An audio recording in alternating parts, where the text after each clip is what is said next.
La eficiencia de un proceso de absorción depende en gran medida de la forma en que se ponen en contacto el absorbente con la solución que contiene al adsorbate.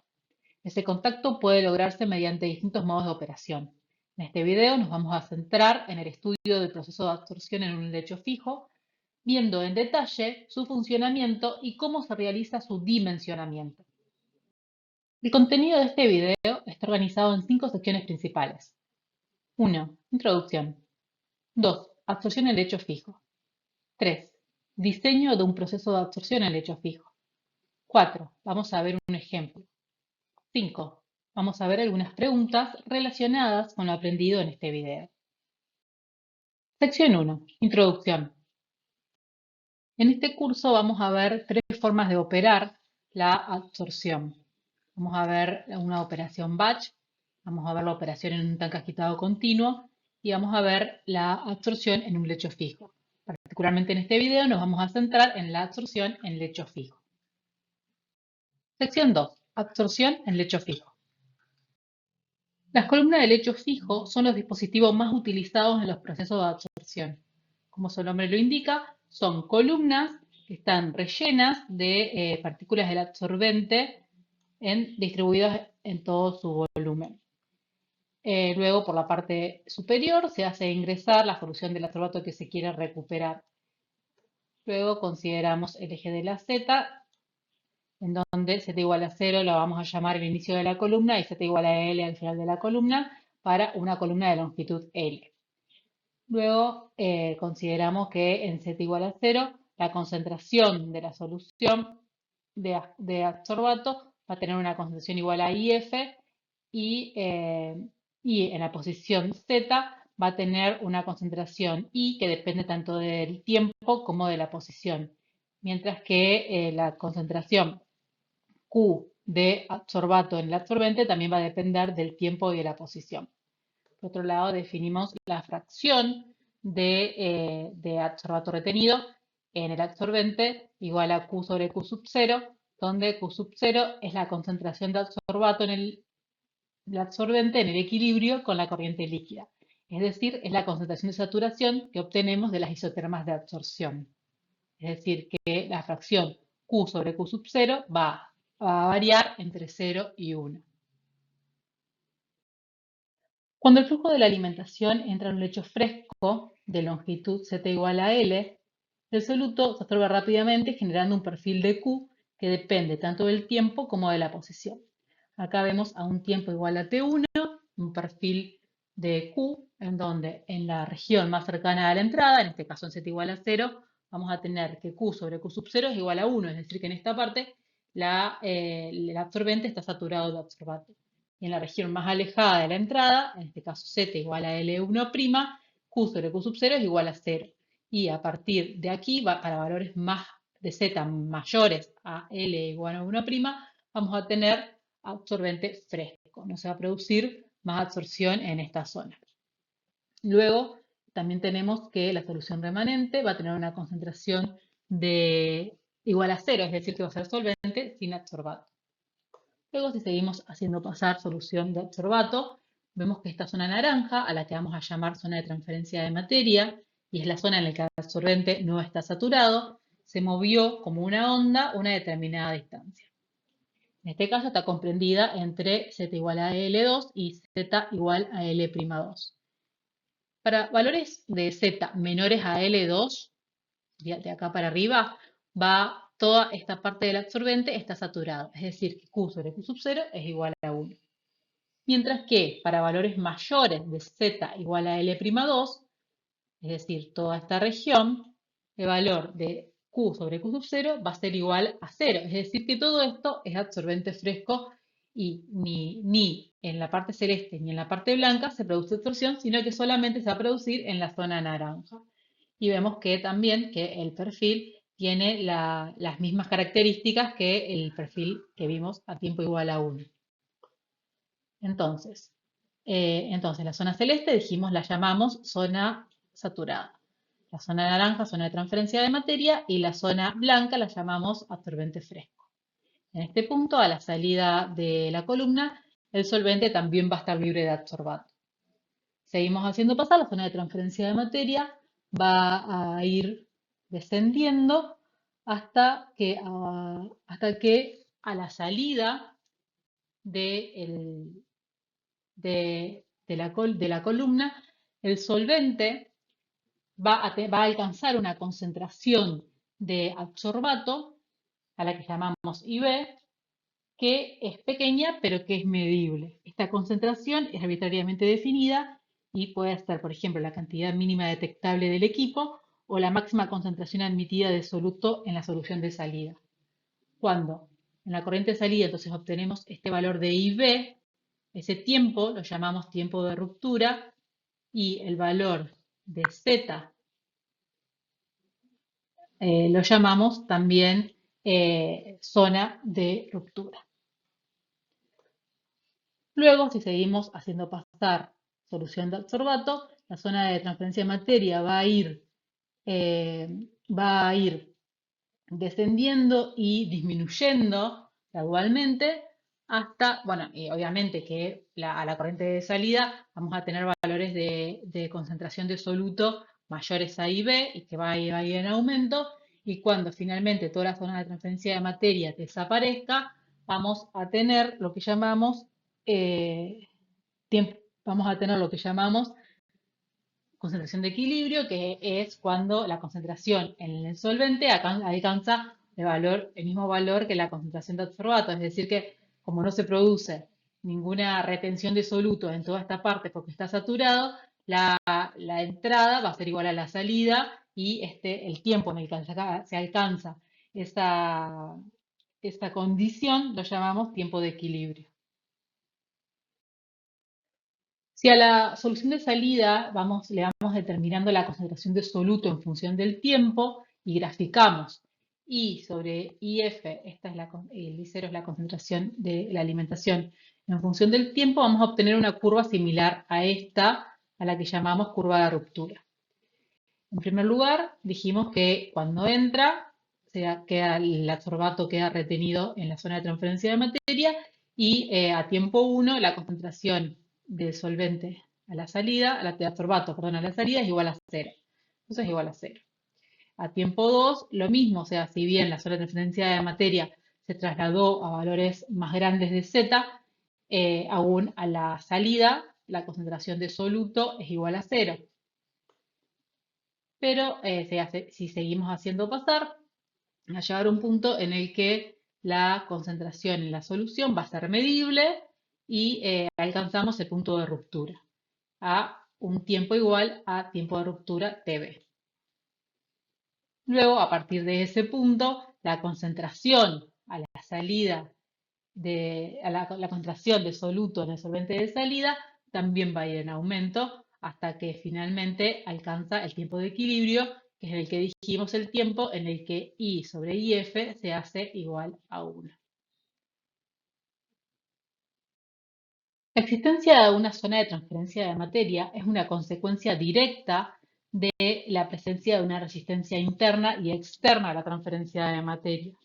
Si ambas resistencias fueran despreciables o no existieran, entonces el perfil de transferencia de materia sería una línea recta. Esta sería la que se ve acá.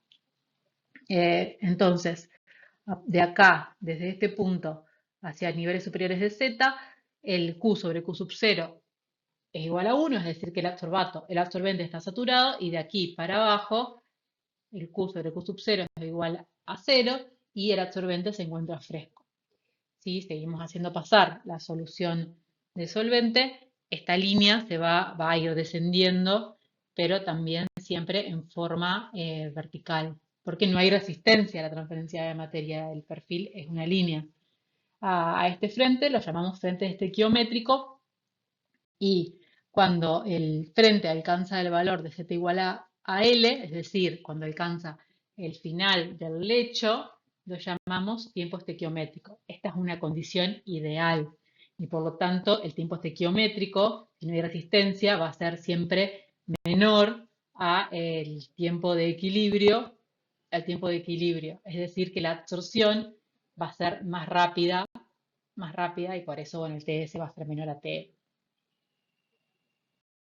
Sección 3. diseño de la absorción en un lecho fijo. Consideramos que tenemos un lecho fijo de longitud L que inicialmente está cargado con una determinada masa absorbente igual a W y que en este lecho se hace pasar un caudal H de la solución de adsorbato con una concentración inicial de adsorbato igual a IF.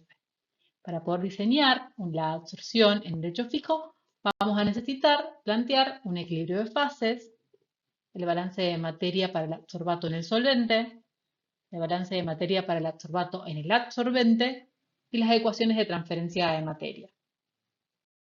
Entonces, lo primero que necesitamos conocer es el equilibrio de fases, considerando que el lecho trabaja a temperatura y presión constante, lo que necesitamos es una isoterma de absorción.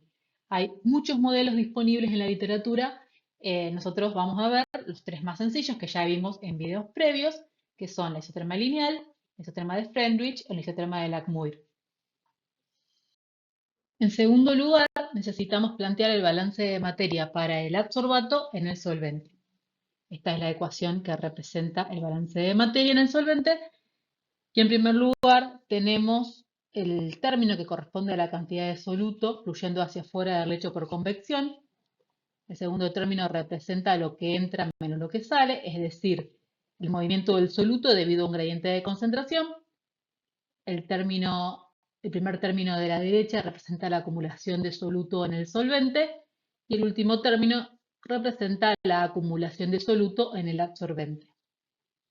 Así, el término de la izquierda, representa la acumulación de adsorbato en el lecho, mientras que el término de la derecha representa la velocidad de acumulación de adsorbato en el lecho.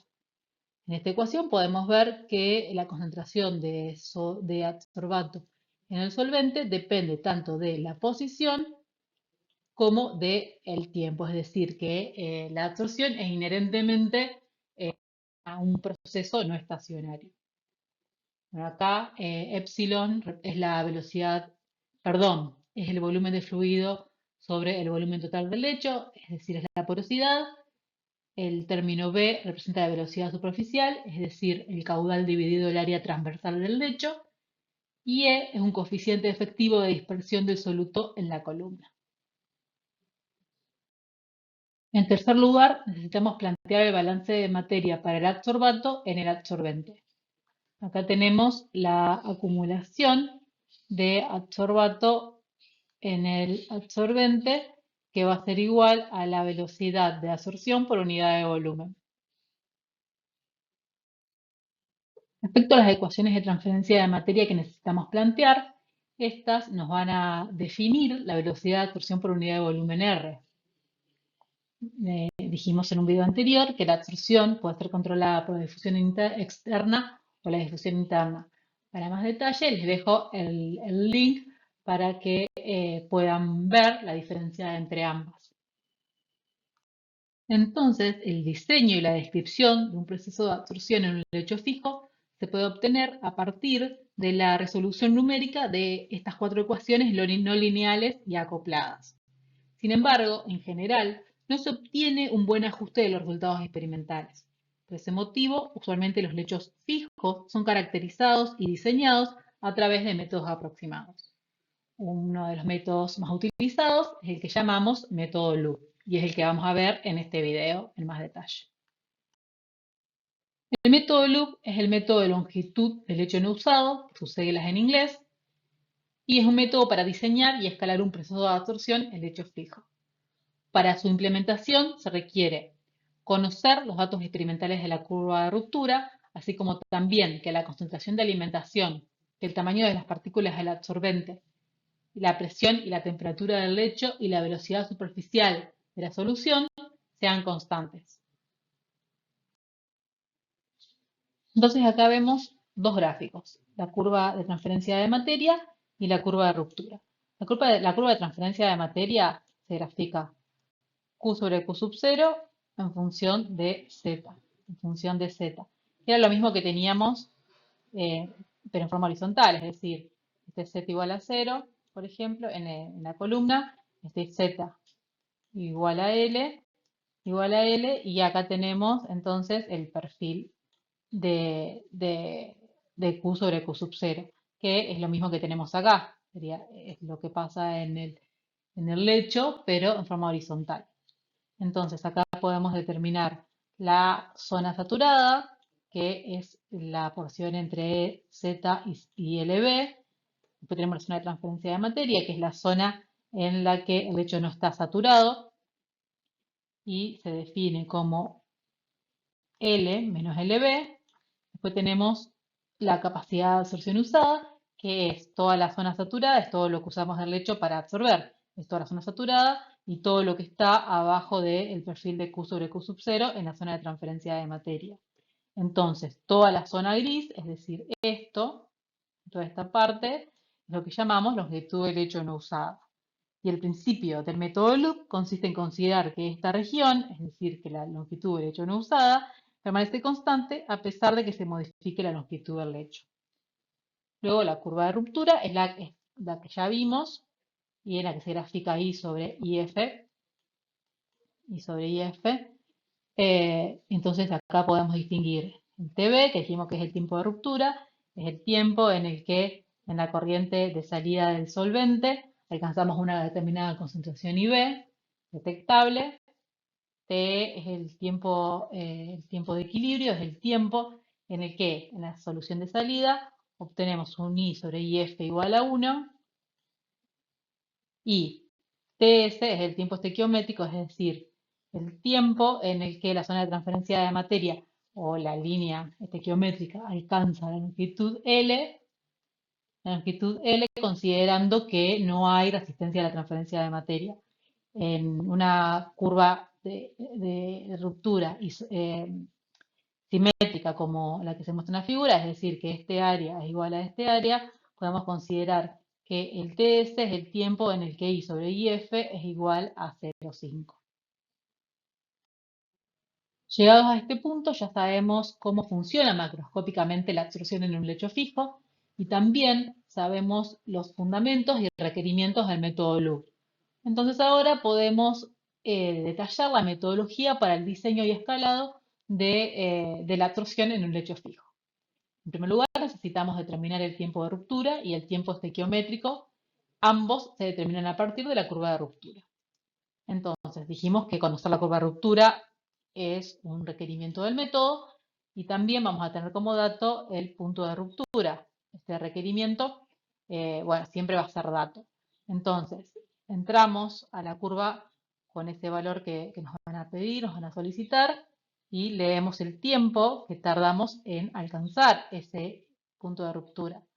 A su vez, dijimos si consideramos que la curva es simétrica, es decir, que esto es simétrico a esto, entramos con un I sobre I0 o IF igual a 0,5 y leemos en qué tiempo se alcanza esa condición y también ya tenemos el tiempo estequiométrico TS.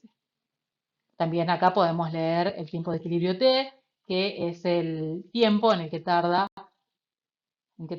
en conseguir un I sobre IF igual a 1. En segundo lugar, necesitamos determinar la velocidad US con la que se mueve el perfil dentro del lecho. Y tenemos dos formas de hacerlo. En primer lugar, podemos considerar que TS es el tiempo que tarda el perfil en recorrer la longitud del lecho.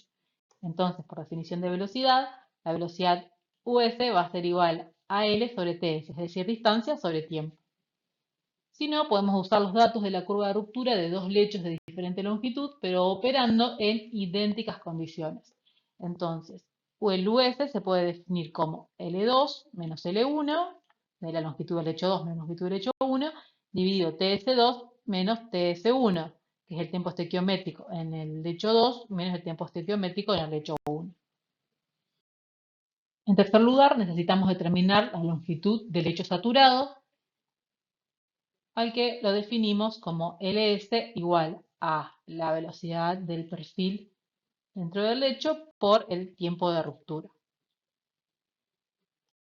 Finalmente, en el cuarto paso podemos determinar la loop, es decir, la longitud del lecho no usado. Y también lo podemos determinar de dos formas. A partir de la ecuación que ya vimos, es decir, la loop es igual a la longitud del lecho menos Ls, lo ponemos en términos de velocidad y tiempo, entonces llegamos a que la loop es igual a la longitud del lecho por 1 menos el tiempo de ruptura sobre el tiempo estequiométrico. La otra forma es a partir de la curva de ruptura.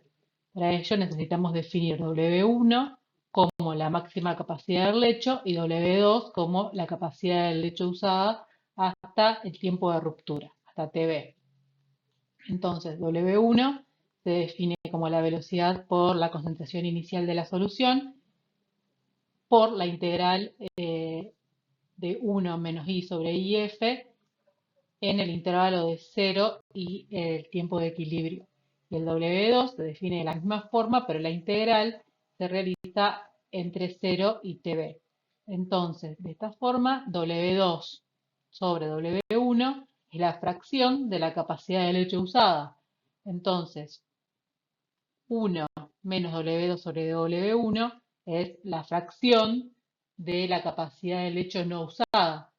Si lo multiplicamos por L, esto nos da la longitud del lecho no usada. Ahora ya lo vamos a ver en el ejemplo más en detalle a esta partecita. Sección 4. Ejemplo. Entonces, tenemos una corriente residual de vapor de alcohol en aire de un proceso que se absorbe con partículas de carbono activado en un lecho de un diámetro de 4 centímetros y una longitud de 14 centímetros. El lecho tiene una masa de 79,2 gramos de carbono activado y la corriente de entrada tiene una concentración inicial de adsorbato de 600 ppm y un caudal de entrada de 754 centímetros cúbicos por segundo.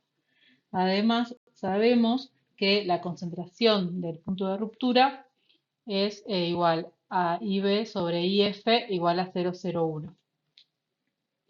También tenemos como dato la curva de ruptura. Para poder usar el método Loop necesitamos estos datos. En los apuntes de clase tenemos la tabla. Yo acá ya les muestro el gráfico que se obtiene de I sobre IF en función del tiempo.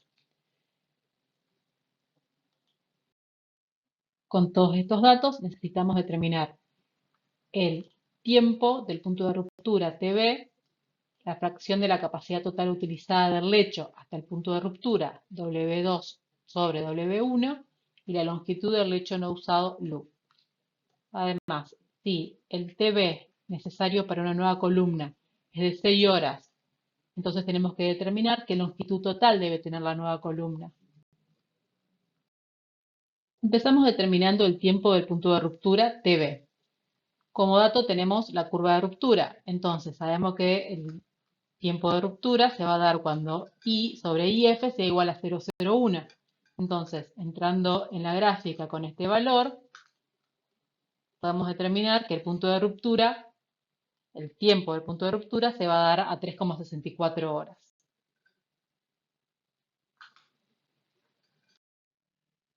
Después nos piden que determinemos la fracción de la capacidad total utilizada hasta el punto de ruptura, que es definido por W2 sobre W1. Esto es lo que vimos recién, ¿sí? W2 sobre W1 va a ser igual a la relación entre estas dos integrales. Es decir, la primera integral, si la función es la misma, 1 menos I sobre IF, y el W2 es la integral entre 0 y TB, y el W1 es la integral entre 0 y TE. Entonces, lo que tenemos que hacer es graficar la función, la que tengo acá, 1 menos I sobre IF, y ponerlo en función del tiempo. Cuando hablamos de integrales, hablamos de áreas bajo la curva.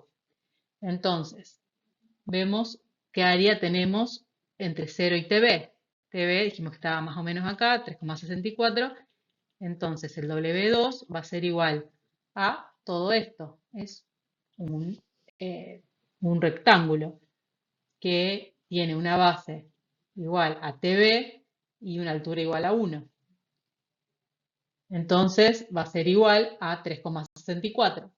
Y la integral de esta función entre 0 y t es todo, lo que calculamos recién, el W2, más esta partecita. Entonces a 3,64 le agregamos esta partecita. Estas integrales se pueden resolver muy fácilmente a través de métodos numéricos, por ejemplo el método de los trapecios. Les dejo el link de un video donde explicamos este método Y bueno, resolviendo esa integral, llegamos a que W1 es igual a 5,19. Por lo tanto, W2 sobre W1, es decir, la fracción de la capacidad total utilizada por punto de ruptura del lecho, va a ser igual a 0,70 de la longitud total. El último ítem del inciso A nos pide determinar la longitud del lecho no usado, loop. Entonces, por definición, tenemos que el loop es igual a la longitud del lecho menos la longitud usada del lecho. Entonces, el loop va a ser igual a la longitud del lecho usada menos la longitud del lecho por la fracción del lecho usado. Reordenando, sacando como factor común L, queda que el loop es igual al L menos, por 1 menos la fracción del lecho usado, que es la ecuación que también ya vimos. Por lo tanto, dijimos que esta fracción es igual a 0,70 y el L es igual a 14 centímetros, entonces nos da que el loop tiene un valor de 4,2 centímetros. O sea, la longitud del lecho no usado es de 4,2 centímetros. El inciso B nos dice que tenemos una segunda columna con un tiempo de ruptura TB2 igual a 6 horas y tenemos que averiguar qué longitud debe tener esa nueva columna para cumplir con ese requerimiento. Entonces consideramos que la nueva columna opera en las mismas condiciones que la primera, que la velocidad de avance del perfil del soluto dentro de la columna US y la loop también son iguales para ambas columnas. Entonces, por definición, sabemos que la loop es igual al L menos el LS, en este caso le ponemos el índice 2 porque es de la segunda columna, entonces el L2 va a ser igual a la loop más el LS2. Es decir, la longitud del lecho usado. Y la loop es constante para ambas columnas por definición y porque es el fundamento justamente del método loop. Entonces, lo primero que tenemos que hacer es determinar el LS2. Para determinar el LS2 también consideramos este supuesto que hicimos, que la velocidad de avance del perfil del soluto dentro de la columna US es constante para ambas columnas.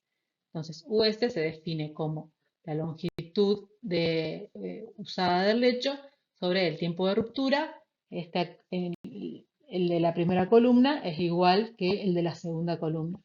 Entonces, de esta ecuación despejamos el LS2. Tenemos todos los datos. Tenemos que el LS1 es 9,8. Tenemos que el tiempo de ruptura de la segunda columna es 6 horas y que el tiempo de ruptura de la primera columna es 3,64 horas. Entonces nos da que el LS2 es igual a 16,15 centímetros. Conocido ya el LS2, podemos reemplazar en esta ecuación y calcular la longitud del lecho necesario de la columna 2. Entonces el loop es 4,2 centímetros, que ya lo habíamos calculado, y es el mismo que la primera columna. El LS2 es el que calculamos recién, 16,15 centímetros. Por lo tanto, la longitud de la segunda columna tiene que ser de 20,4 centímetros para que el tiempo de ruptura sea igual a las 6 horas que nos pedía. Sección 5. Algunas preguntas. Ahora vamos a hacer algunas preguntas sobre lo aprendido en este video. 1. ¿Qué fenómeno describe el avance de la zona de transferencia de materia a través de un lecho fijo de absorbente? 2. ¿Cuál es la condición necesaria para que la zona de transferencia de materia se comporte como un frente estequiométrico? 3. En el contexto del método loop, ¿qué representa físicamente la longitud del lecho no usado? 4. Considerando un lecho de longitud L con un tiempo de ruptura Tb y un tiempo estequiométrico Ts, ¿cuál es la expresión correcta para calcular la longitud de la zona saturada Ls?